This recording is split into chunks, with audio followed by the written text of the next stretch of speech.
to the Body, Health and Mind Show on your very only Salaam Radio 106.2 FM in Peterborough.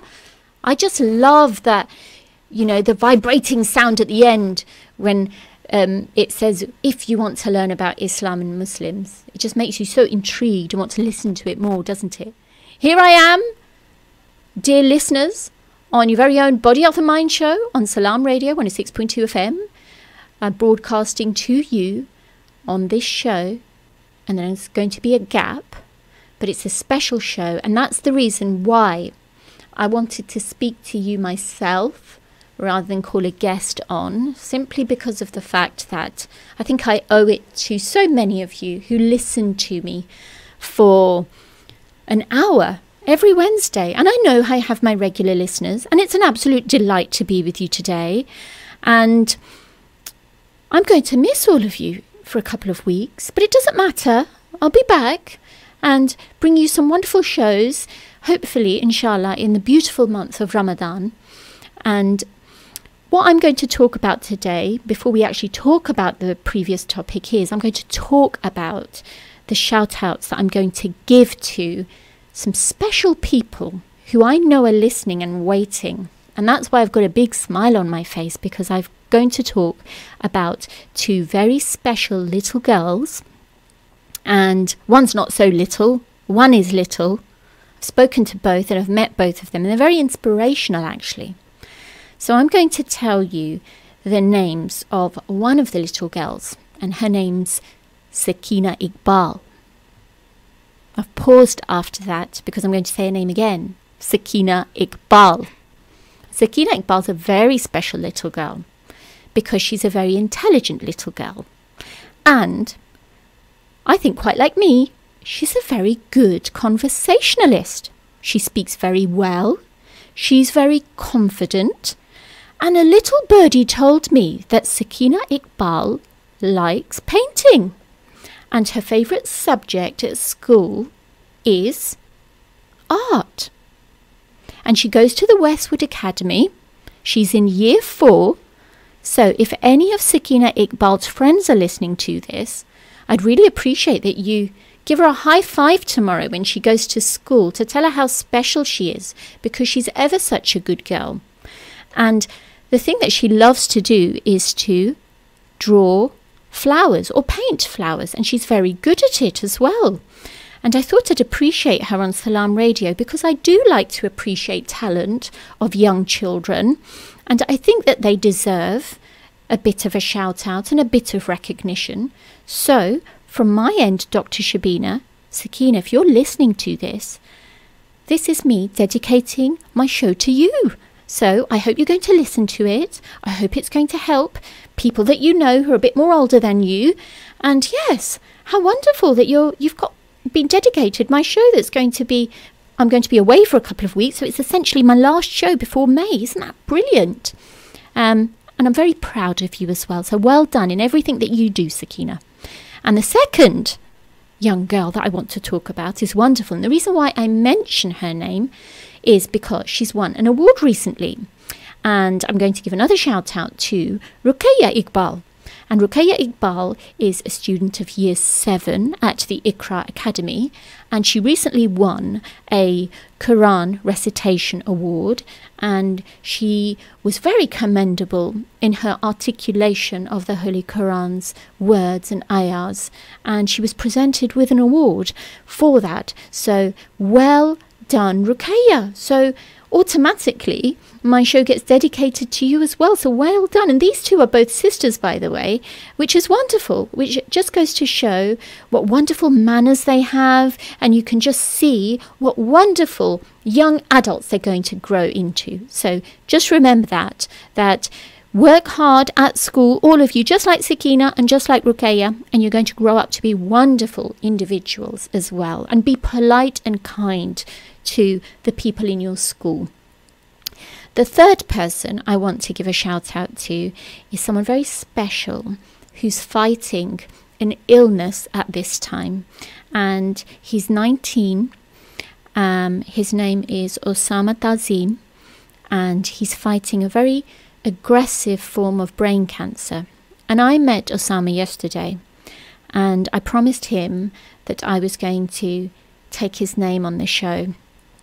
And Osama, I just wanted to let you know that not only myself, but the whole Salaam radio community, all the people listening in Peterborough and beyond Peterborough and internationally, are praying for your good health, your speedy recovery. At this moment in time, my listeners, Osama is admitted at the Peterborough City Hospital and he is in need of your du'as. So please make dua for him and for his good and speedy health. And Osama, we're all thinking of you, and you're a fighter. So I really hope that you're able to come home quickly to your family. Okay, and you're a very special young man. Right, now, this particular topic for my show has relevance, and I shall tell you why. But before I say that, I've got to go through with a regular shebang. I do think I'm getting a little bit overexcited because I feel that I want to give it my best today so you can remember this show and not miss me too much, of course. What I wanted to say was that if you've got any participation, you want to chat to me, you can text me on the WhatsApp phone number, which is 07745 278 978, or you can ring us on the studio telephone number 1733 602 133. If you're outside Peterborough, remember the code. We're also on Facebook Live, Twitter Live, YouTube Live, Periscope. We do a lot of wonderful things here in Salaam Radio.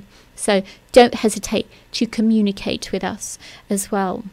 And my topic today is going to be about anxiety, and I'll tell you why. First of all, for me as a professional, this week in particular, and just related to my profession, may I add, I have been faced with a number of scenarios that have been extremely anxiety-provoking. To the extent that I came home and my mind was buzzing, and I thought, wow, today was extremely, number one, it was very busy. Number two, the amount of complicated cases I saw and sick people I saw genuinely made me worried to the level that I've never experienced before. And with that worry came anxiety. And I think it's really important to recognize when one is anxious and to be able to gain help for that anxiety too. And it was so difficult to try to sort of, before, you get a good night's sleep, you go through the whole being able to relax, etc. But it was so difficult that I would wake up the next day and then be faced again with a very busy day. And I only work on the mornings on Wednesday, and today's been a better day, but I have such a fabulous and a fantastic team, and I really do, on public radio, want to salute them, that had I not had their support within the surgery, we had so many sick people that I don't know really how I would have coped from a professional point of view, and I just want to say that they've all been absolutely super. So I'm Dr. Shabina Asad-Kiyum. I'm a GP who works in a practice in central Peterborough, which is a very busy practice. And you know what? We all try our best to help our patients. So please be aware that you're in the very best of hands. Before I start my topic today on anxiety, I'm going to take you through an exercise, a breathing exercise, and I want you all to join me. Okay?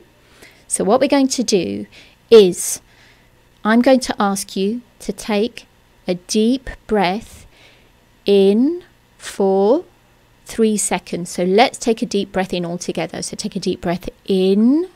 1, 2, 3. Hold it. 1, 2. And exhale. 1, 2, 3. Then I'm going to tell you to take another deep breath in. 1, 2, 3. Hold it. 1, 2. And exhale. And we're going to do it a third time now. I'm going to tell you to take a deep breath in. 1, 2, 3. Hold it. And exhale. 1, 2, 3. Please make sure that you're sitting in a comfortable position. Your head and your shoulders are rested, and your arms are resting on something comfortable. And you know what? Please try to rest your arms and your hands beside your body so that they're not hanging down beside you, and then they're sort of not fighting against gravity. I think that's very important. And then we'll start talking about it. I'm going to talk to you in a very healing manner. I hope it's a healing manner. But we're going to talk a little bit about anxiety and what it is.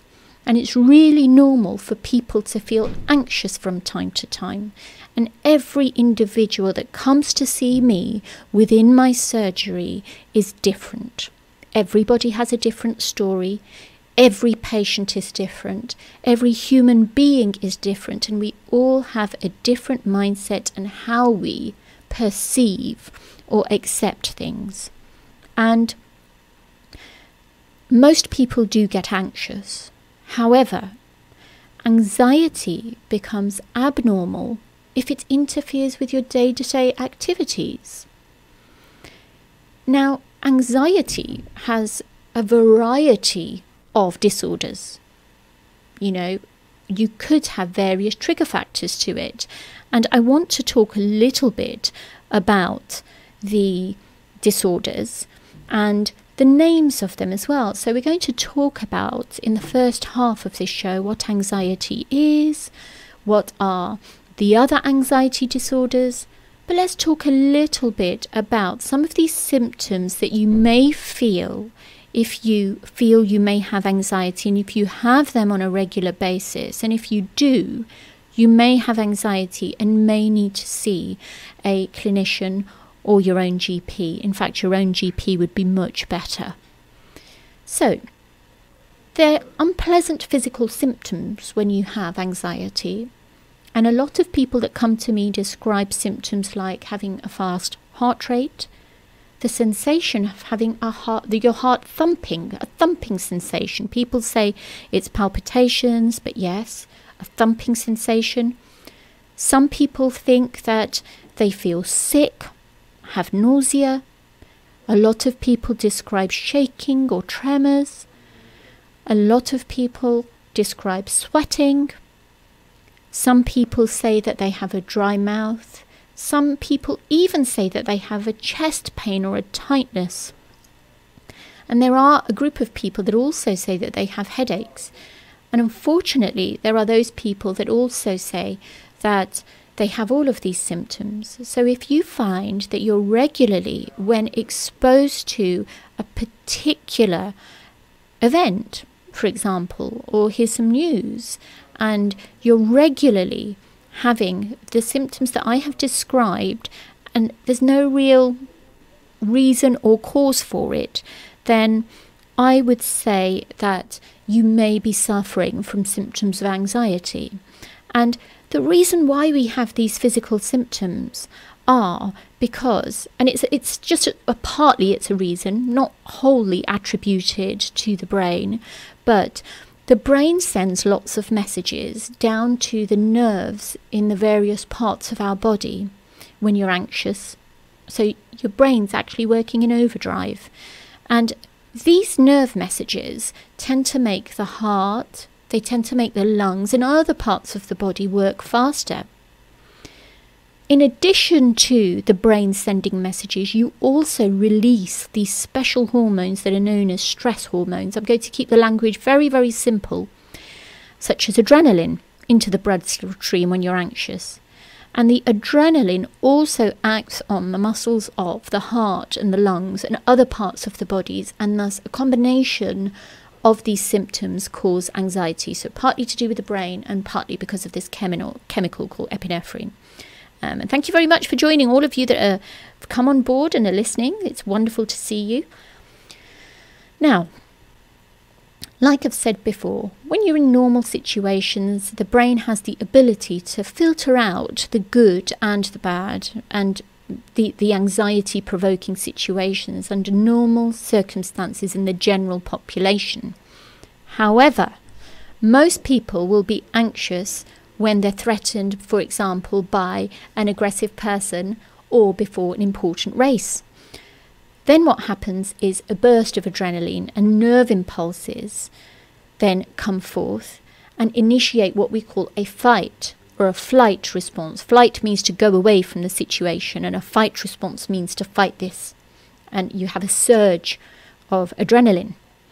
Now, if your reaction is disproportionate or out of proportion to the stressful situation, let's give an example. For example, a glass breaking.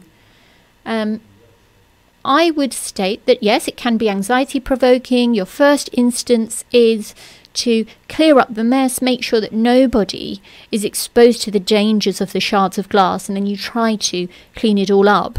But if you then have shards of glass and you look at things and then you start hyperventilating, panicking, sweating, have tremors, it's actually something more than just being simply anxious because you just want to protect the family from getting cut from this broken glass. So that's the difference between an actual condition of having anxiety and actually being anxious. So I hope that that's made some sense. Now, anxiety can also, the condition, appear for no apparent reason. So you may be sitting, it could be some thoughts that have cropped into your head, and all of a sudden you feel so anxious that you really do want to, you don't have any control over yourself and what's happening to your body, and you start to hyperventilate, you become dizzy, you become sick, and that can be quite debilitating. And when I say the word debilitating, I like to use the word damaging because it can leave a lasting physical effect on you. You can be left tired, you can be left lethargic, you can be left feeling really upset and distressed as a result of it. And it's very important to recognize those symptoms. And if you are somebody that's observing somebody who's having these symptoms, please approach them, number one, with caution and with sensitivity as well. Okay. Sometimes I've seen in some cultural setups, especially with Southeast Asian cultures, if they see somebody who has anxiety and all of a sudden they start crying or hyperventilating, people will crowd round, especially with Southeast Asian culture. They sort of tend to abruptly say, "What's happened? Why are you like this? What's happening? And get a hold of yourself." No, please do try to approach such people with sensitivity and give them personal space to recover. That's very important because an individual suffering from an anxiety attack can feel quite suffocated. So it's very important to gain that individual's permission for encroaching upon their personal space. And I can see that Brother Munir Ahmed has joined. Thank you very much for your kind comments, as well as Kurum Iqbal. Thank you for your kind words. Well, you're most welcome. Now, what are the anxiety disorders? Now, there are 3 broadly defined anxiety disorders. When you have social anxiety, I'll talk to you a little bit about that. When you have panic attacks and a panic disorder, or a generalized anxiety disorder, and there are various conditions, but what we're going to do is speak about the main ones. And sometimes you can get an acute reaction to stress, and this is a sudden reaction. It's not really anxiety, and it doesn't mean you have a condition of anxiety, and it's due to sometimes an unexpected life crisis, the death of someone, and it features low mood, anxiety, irritability, and other symptoms, and this has been classified as having its stages as well. It usually quickly settles and it's self-resolving, and sometimes these patients or these individuals require just a little bit of support. Then you have something which is known as an adjustment reaction, and an adjustment reaction is pretty much again the same, where you feel anxious all of a sudden because you may have been exposed to a move due to a house or due to a job, and you can become stressed whilst you are having adjustment to your new surroundings or environment. And then you have something known as post-traumatic stress disorder, and this is very important. I'll tell you why. Post-traumatic stress disorder is often seen in army personnel who have been in areas of conflict as a result of war, and it may follow even severe trauma such as a serious assault or a life-threatening accident. And the symptoms of post-traumatic stress disorder are flashbacks of that event that can carry on for months and even sometimes years. And because of that, an individual can become emotionally numb. They can be very pessimistic about the future, and they have a very increased state of irritability as well. So these are what post-traumatic stress disorder, these are those symptoms. Now I have Mr. Munir Ahmed who has a question. Does anxiety and depression go together? That is a superb question, Mr. Ahmed, so thank you very much for that. Yes, they do.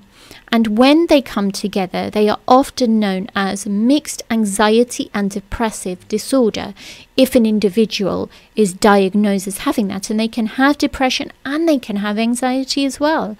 And I usually tell a lot of my patients that your thresholds have become low. So thresholds to things that actually wouldn't trigger off an anxiety attack or make an individual low for days afterwards following an event. And it's often the anxiety attack that takes place first with the depression following afterwards. So I hope that's answered your question. And yes, they do go together as well. Now, you have social anxiety disorders, which I'm hopefully going to talk about a little later on. And then you have agoraphobia, which is feeling suffocated in places that are highly populated. But other than that, you can have phobia. So phobias are being scared of certain things, such as fear of confined spaces or being trapped, fear of animals as well, fear of injections. I've got to put my hand up and say I have a phobia of injections. I really do. Fear of being sick, fear of being alone, and even fear of choking. So you have these type of phobias.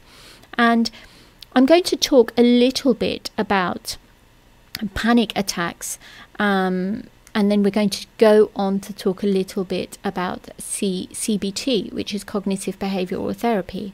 So before the break, because we've got 2 minutes coming up, but during the course of the second half of the program, I'm going to talk a little bit about panic attacks, and then I'm going to talk about cognitive behavioral therapy, simply because of the fact that cognitive behavioral therapy is a very effective therapy, and I'm going to give you some ideas on treatments for anxiety over the computer, believe it or not, and also as apps on your telephone. So hopefully when we cover that, we will be able to see. But when we talk a little bit about panic attacks after the break, what we're going to talk about is what panic attacks are and how they're treated as well, having the symptoms, and how you can help yourself even from a non-medical point of view. And when should an individual consider having medication? So these are just a few things to think about. And if you do have any questions at all, it'd be absolutely wonderful to text them in on the WhatsApp, which is 07745 278 978, or you can ring us with the Peterborough code, which is 01733 602 133. And as well as that, we're on YouTube Live, Facebook Live, Twitter Live. I think we're on Instagram as well. And also we're on Periscope too. And we've got quite a few people watching, which is wonderful. We have Sister Noreen B, Amber Naqvi, Sister Shazia Iqbal, Brother Ishfaq Ali, Brother Shahid Milfood, who was on my show a couple of weeks ago, Dr. Muhammad Pervez, Assalamu alaikum. We have Brother Shafarat Pervez, who's watching as well, and Brother Munir Ahmed. So it's wonderful to have you on this show, and I'm going to make it a really nice, relaxing, soft-spoken show so that we can all relax and have a wonderful wind-up to the Body, Health and Mind show until May. So until then, I'd like you to think a little bit about some of the questions that you'd like to ask. So are you somebody who suffers from anxiety? Have you found ways to deal with your anxiety that you could perhaps share with us here in the studio?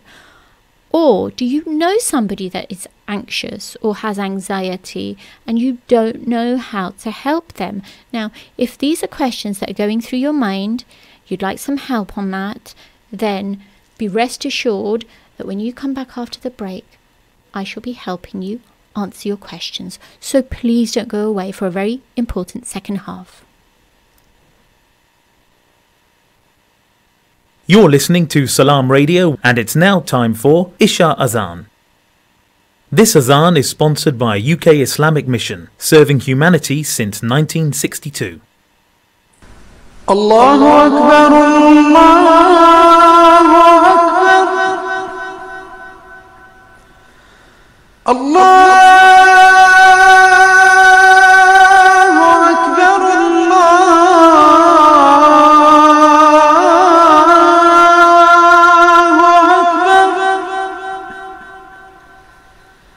أشهد أن لا إله إلا الله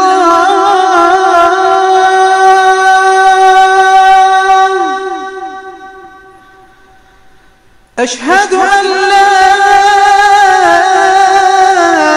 إله إلا الله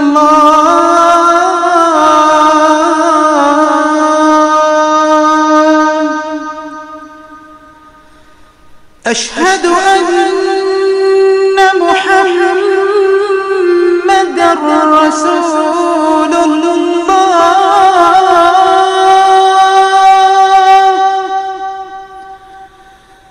أشهد أن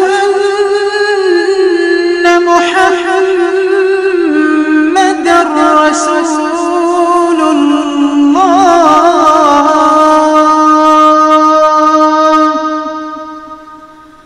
حي على الصلاة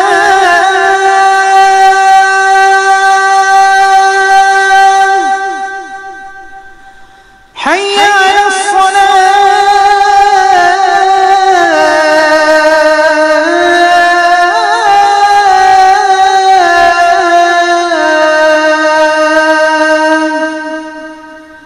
حي على الفلاح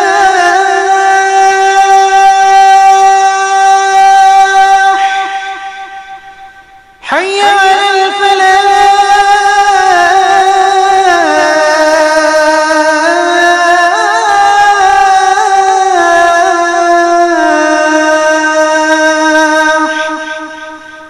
الله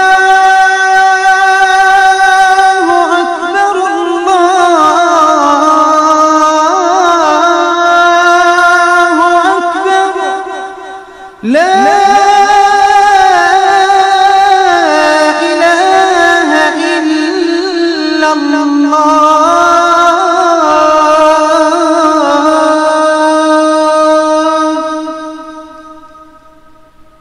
الله أكبر الله أكبر لا إله إلا الله. اللهم صل على محمد وعلى آل محمد كما صليت على إبراهيم وعلى آل إبراهيم، وبارك على محمد وعلى آل محمد كما باركت على إبراهيم وعلى آل إبراهيم في العالمين إنك حميد مجيد. اللهم رب هذه الدعوة التامة والصلاة القائمة آت محمدا الوسيلة والفضيلة وابعثه مقاما محمودا الذي وعدته. اللهم آتنا في الدنيا حسنة وفي الآخرة حسنة وقنا عذاب النار. اللهم بك نحيا وبك نموت وإليك المصير. رضينا بالله ربا وبالإسلام دينا وبمحمد صلى الله عليه وسلم نبيا ورسولا. Celebrate the praises of thy Lord and pray for his forgiveness, for he is oft returning in grace and mercy. You're listening to Peterborough's community radio, Salaam Radio, 106.2 FM. Assalamu alaikum and welcome back. I'm going to rush on. Well, not rush on, but I'm just going to get straight back into the mode of presenting Dr. Shabina Qayyum on the Body, Health and Mind show. Today, talking about anxiety. We've got a question here from Brother Munir. Thank you very much, Brother Munir Ahmed, for your wonderful questions. And it said, sorry, I don't know whether I'm asking an irrelevant question as you were talking about anxiety. Your questions are never irrelevant. Let me first say that. I know many people who suffer from such conditions. Some go on antidepressant medication. Is that right, that antidepressant medication itself is addictive?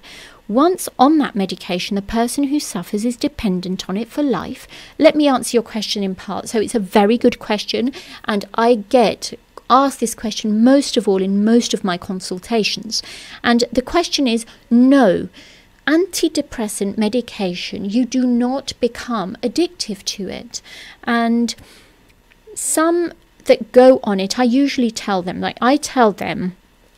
that you have, like I said in the beginning of the show, that you have these little receptors in your brain. Everybody has them.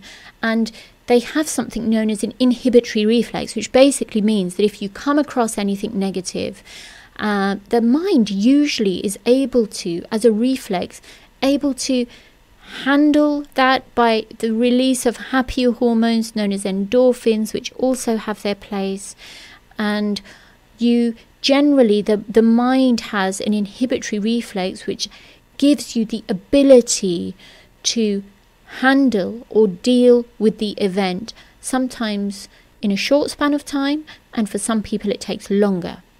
However, if you are over a period of time exposed to negativity or events that are making you feel upset and sort of, unhappy, what I would say is that it's extremely important to identify whether you need medication. Now, some people, they are classified as depression. I need a separate show, but I just want to answer your question. They are satisfied that when they're seen by the doctor that they have a mild form of depression.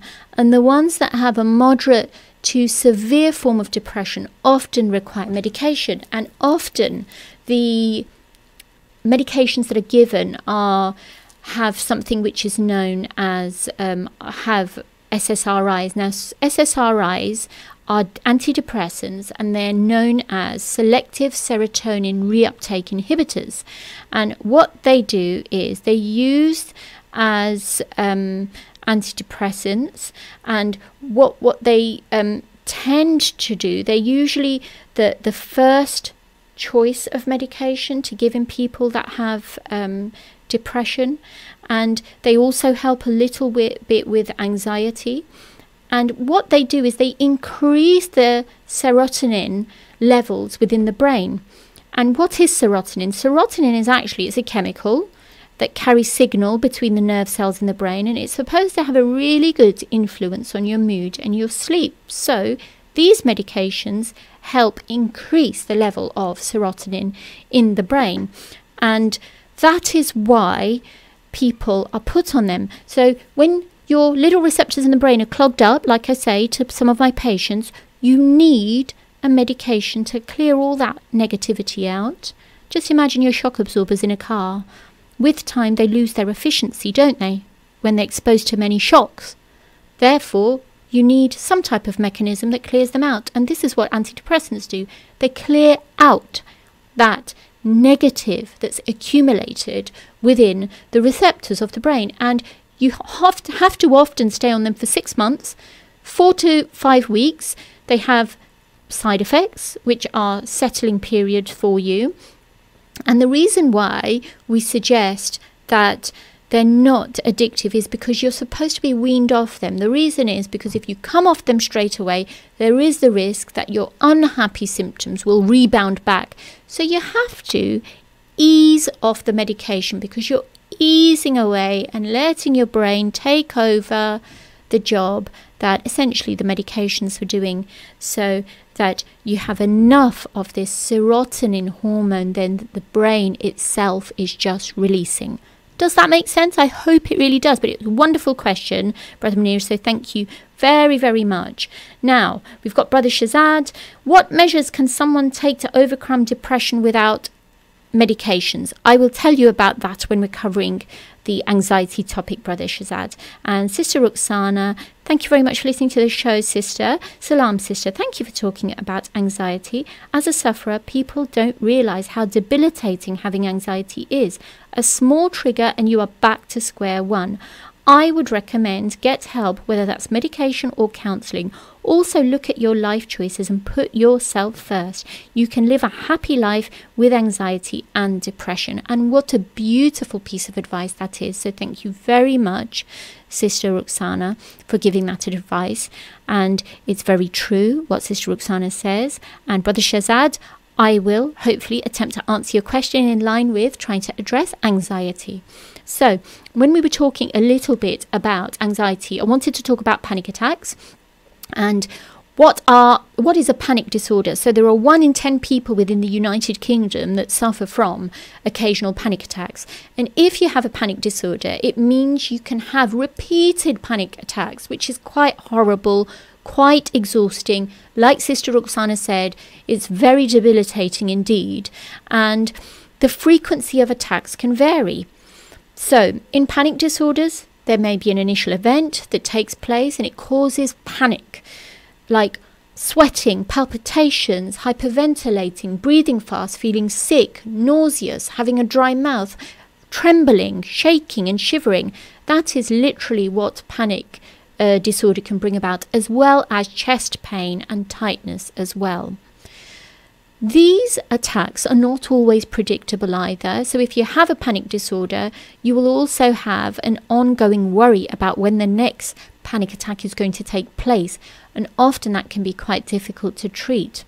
Now, when we talk about fears and people that have a panic disorder who often find themselves in this vicious circle, I'm going to give you examples of when an individual has their anxiety triggered, and that is they may be in an open place, or when they enter shops, crowds, public places, travelling in trains, buses or planes, be on a bridge or in a lift or in a cinema or even in a restaurant where there's no easy exit, or be anywhere far from your home in an unfamiliar environment. That can give you panic attacks as well. And such people can also develop other irrational fears too. So when you're dealing with a panic attack, let's talk about how you can deal with a panic attack. So to prevent one from becoming worse, if you are the individual who's suffering from a panic attack, try to breathe as slowly and as deeply as you can. And do you remember in the beginning of the show when we did those 3 breaths? That was to relax in order to gain as much absorption of the information that I'm giving on the show as possible, and focus on that breathing. So you would take 3 seconds for a breath in, hold it for 2 seconds, and then release it for 3 or 4 seconds again. Try to do that 10 times in a row when you are in the midst of having a panic attack and you are on your own. If you observe somebody having a panic attack, please approach them with sensitivity, with caution. Do not be alarmed, and keep a relaxed demeanor so that the individual in front of you knows that you are there with good intent. Okay, you don't want to raise their threat level or invade their personal space. And learning and using this relaxation technique can sometimes help you with the breathing. Now, some people find that moving from chest breathing to tummy breathing can be helpful. And how you do that is you sit quietly, try putting one hand on your chest and the other on your tummy. You should aim to breathe quietly by moving your tummy with your chest moving very little. This encourages the lower chest muscle to work efficiently, and it can help you avoid over-breathing.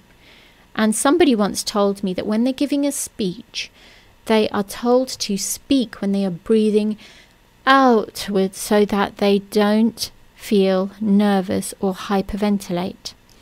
And this is what professional speakers train to do as well.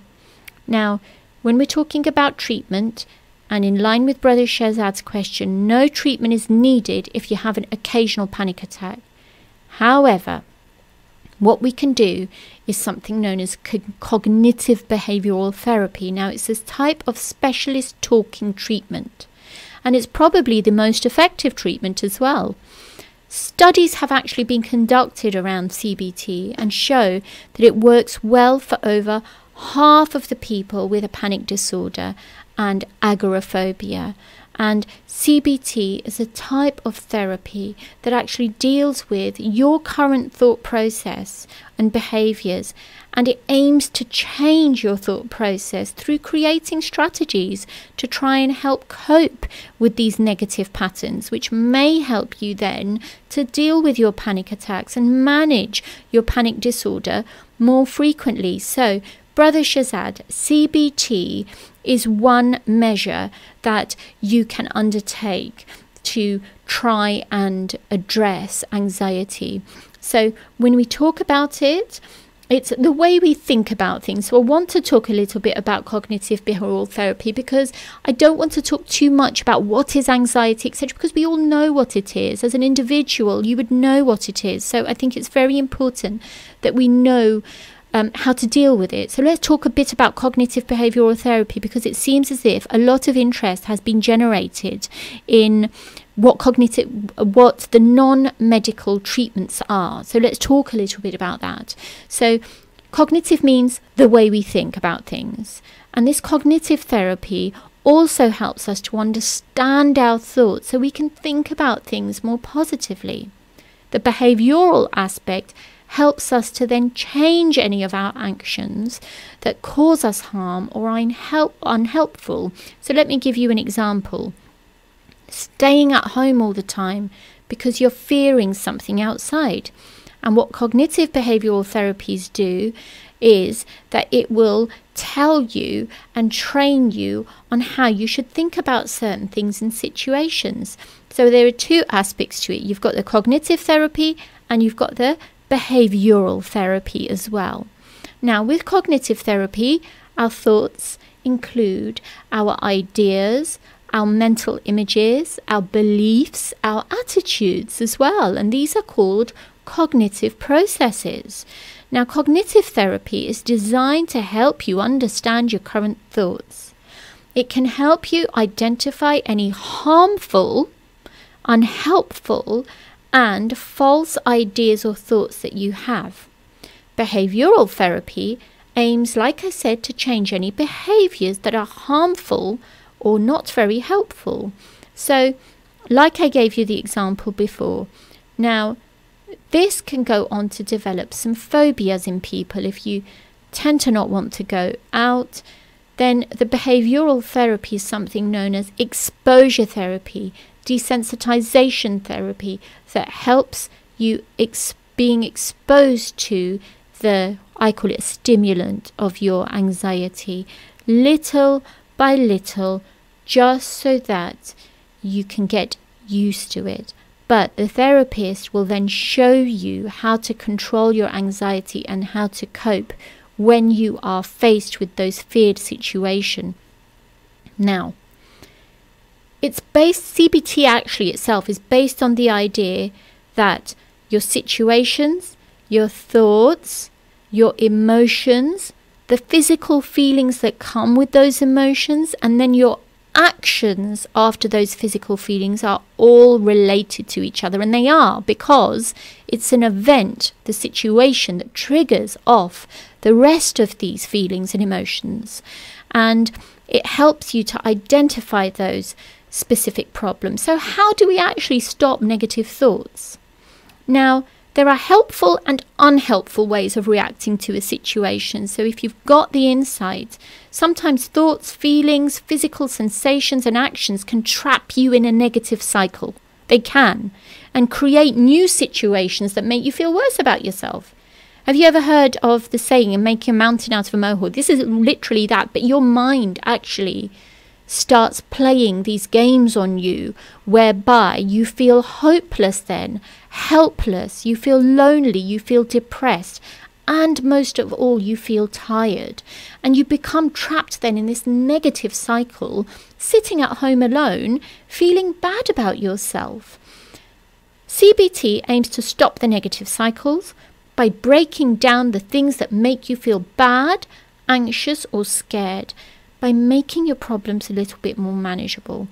And it can help you change your negative thought patterns. And a lot of what I do is to advocate something known as Mood Gym, which was developed by the University of Brisbane. It is an online computerized form of CBT, and what it actually does is it helps with, the only thing is you've got to make the commitment of completing the course, and I think now they're charging a little bit of money for it, but it's not too much. It's in Australian dollars, but it's not too much in pounds. I don't think it's more than £6, to be honest, but it's worth it, because I have seen students going to university very happy, promising future, and they come back and they're feeling depressed and overwhelmed and anxious and nervous because it's a totally different new life.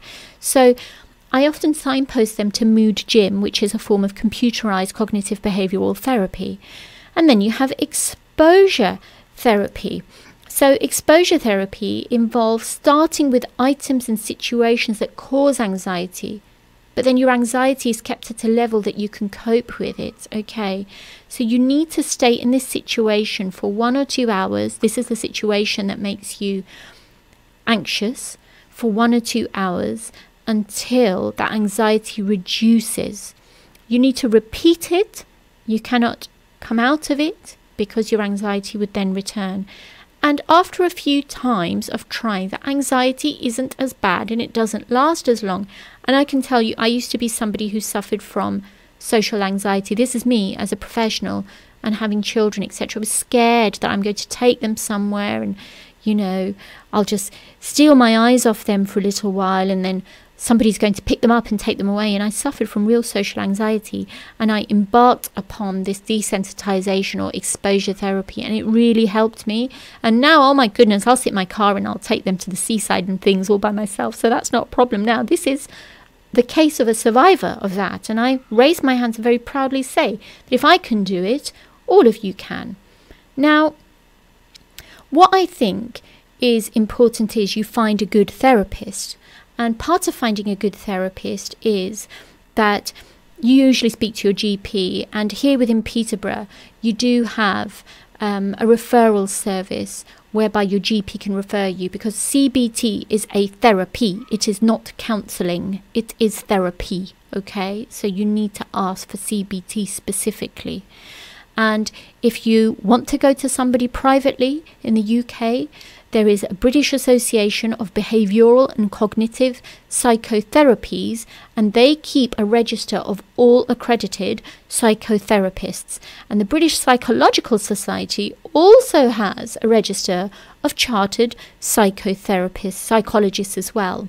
And those psychologists that specialise in CBT, which are highly recommended. So do see them.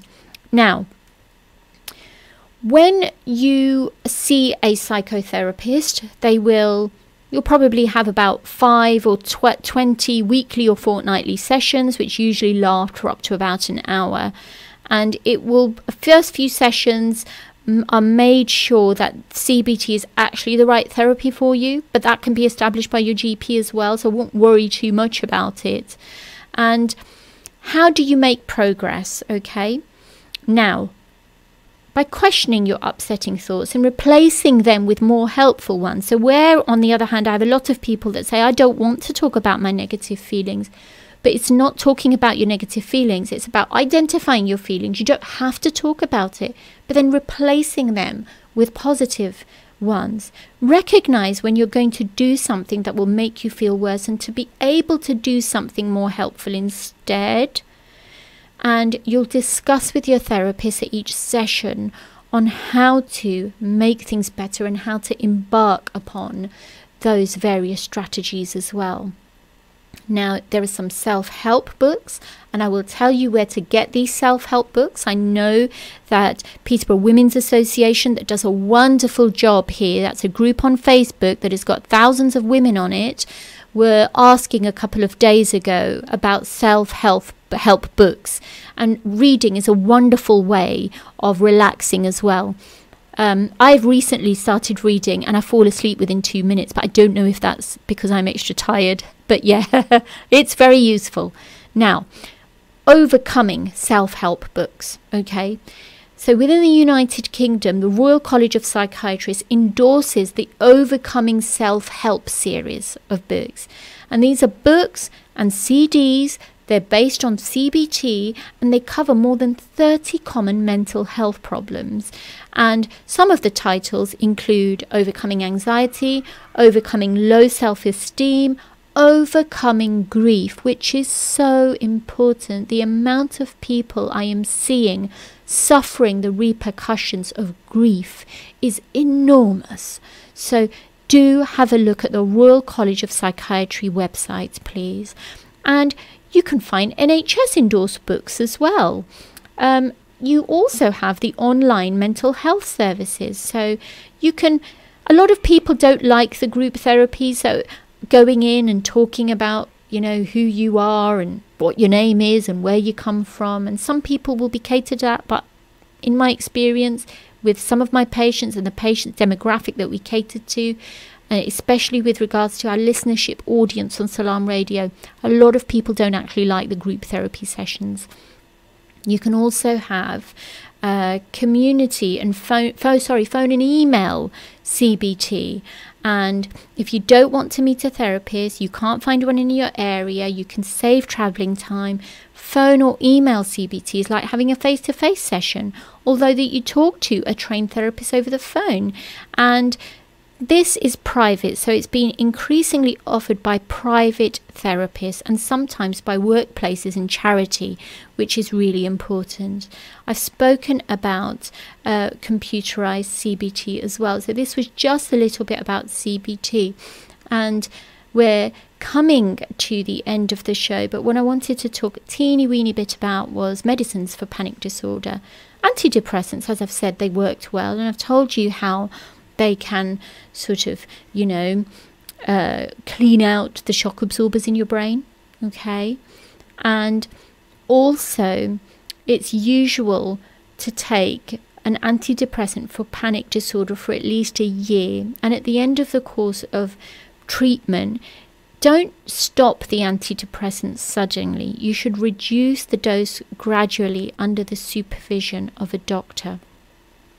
And after having said that, this is, in a nutshell, how to deal with your anxiety if you're suffering from it. So I hope that the show's been helpful. I really wish that I would have been able to give you an example of cognitive behavioral therapy, but I honestly think that I would need a patient in front of me, because everybody's perception of their panic is different and no two individuals are the same. This is what I see, and I specialize in emotional well-being and mental health, and this is something that's really dear to me. This is the reason why I wanted to bring up the topic of this show today, simply because of the fact that I have seen an awful increase in people that I know personally, in patients that are coming to me and actually having the insight and courage to talk about their problems. And I'm so happy that they do, because I say to my patients, and I want to say to all of you here as well,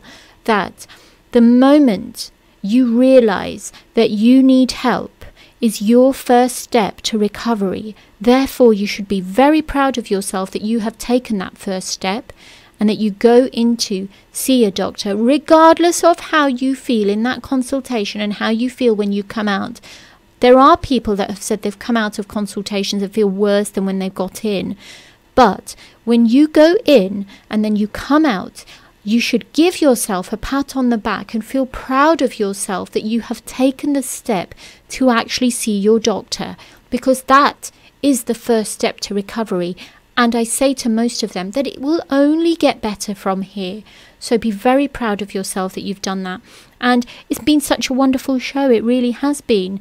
And what I'm going to do is, just before I say my Assalamu alaikum to you, we do have a Stop Tarmac, which is it's a pet petition where Tarmac is proposing to build a large 23-metre high asphalt plant opposite Gladstone Primary Academy along Burgess Boulevard.